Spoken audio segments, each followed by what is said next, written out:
पंडित जी का बेटा। एक राज्य में एक पंडित जी रहा करते थे। वे अपने बुद्धिमत्ता के लिए बड़े प्रसिद्ध थे।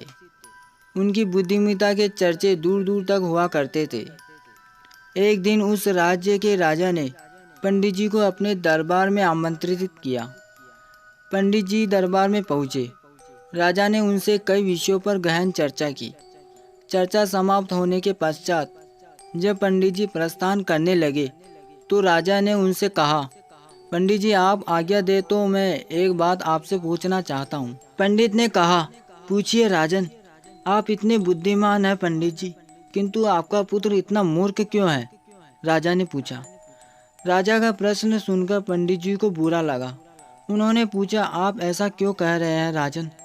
पंडित जी, आपके पुत्र को ये नहीं पता कि सोने और चांदी में अधिक मूल्यवान क्या है। राजा बोला। ये सुनकर सारे दरबारी हंसने लगे। सबको यूँ हंसता देख पंडित जी ने स्वयं को बहुत अपमानित महसूस किया, किंतु वे बिना कुछ कहे अपने घर लौट आए। घर पहुंचने पर उनका पुत्र उनके लिए जल लेकर आया और बोला, पिताश्री जल ग्रहण करें। उस समय भी सारे दरबारियों की हंसी पंडित जी के दिमाग में गूंज रही थी। वे अत्यंत क्रोध में थे। उन्होंने जल लेने से मना कर दिया और बोले, पुत्र जल तो मैं तब ग्रहण करूँगा जब तुम मेरे इस प्रश्न का उत्तर दोगे। पूछिए पिताश्री। पुत्र बोला, यह बताओ कि सोने और चांदी में अधिक मूल्यवान क्या है? पंडित जी ने पूछा। सोना अधिक मूल्यवान है, पुत्र के तपाक से उत्तर दिया। पुत्र का उत्तर सुनने के बाद पंडित जी ने पूछा, तुमने इस प्रश्न का सही उत्तर दिया है। फिर राजा तुम्हें मूर्ख क्यों कहते हैं? वे कहते हैं कि तुम्हें सोने और चांदी की मूल्य का ज्ञान नहीं है। पंडित जी की बात सुनकर पुत्र सारा माजरा समझ गया। वह उन्हें बताने लगा, पिताश्री मैं प्रतिदिन सुबह जिस रास्ते से विद्यालय जाता हूँ उस रास्ते के किनारे राजा अपना दरबार लगाते हैं। वहाँ ज्ञानी और बुद्धिमान लोग बैठकर विभिन्न विषयों पर चर्चा करते हैं। मुझे वहाँ से जाता हुआ देख राजा अक्सर मुझे बुलाते हैं और अपने एक हाथ में सोने और एक हाथ में चांदी का सिक्का रखकर कहते हैं कि इन दोनों में से तुम्हें जो मूल्यवान लगे वो उठा लो। मैं रोज चांदी का सिक्का उठाता हूँ। ये देख वे लोग मेरा परिहास करते हैं और मुझ पर हंसते हैं। मैं चुपचाप वहाँ से चला जाता हूँ। पूरी बात सुनकर पंडित जी ने कहा, पुत्र जब तुम्हें ज्ञात है कि सोने और चांदी में से अधिक मूल्यवान सोना है तो सोने का सिक्का उठाकर ले आया करो। क्यों स्वयं को उनकी दृष्टि में मूर्ख साबित करते हो? तुम्हारे कारण मुझे भी अपमानित होना पड़ता है।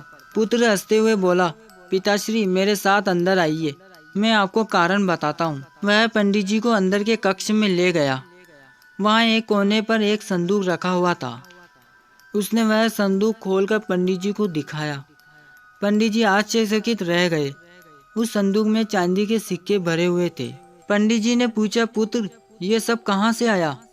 पुत्र ने उत्तर दिया, पिताश्री राजा के लिए मुझे रोकना और हाथ में सोने और चांदी का सिक्का लेकर वह प्रश्न पूछना एक खेल बन गया है। अक्सर वे यह खेल मेरे साथ खेला करते हैं और मैं चांदी का सिक्का लेकर आ जाता हूँ। उन्हें ही चांदी के सिक्कों से ये संदूक भर गया है। जिस दिन मैंने सोने का सिक्का उठा लिया उस दिन ये खेल बंद हो जाएगा, इसलिए मैं कभी सोने का सिक्का नहीं उठाता। पंडित जी को पुत्र की बात समझ तो आ गई, किंतु वे पूरी दुनिया को यह बताना चाहते थे कि उनका पुत्र मूर्ख नहीं है, इसलिए उसे लेकर वे राजा के दरबार चले गए। वहाँ पुत्र ने राजा को सारी बात बता दी कि वो जानते हुए भी चांदी का सिक्का ही क्यों उठाता है। पूरी बात जानकर राजा बड़ा प्रसन्न हुआ। उसने सोने के सिक्कों से भरा संदूक मंगवाया और उसे पंडित जी के पुत्र को देते हुए बोला, असली विद्वान तो तुम निकले। सीख ये मिलती है कि कभी भी अपने सामर्थ्य का दिखावा मत करो, कर्म करते चले जाओ।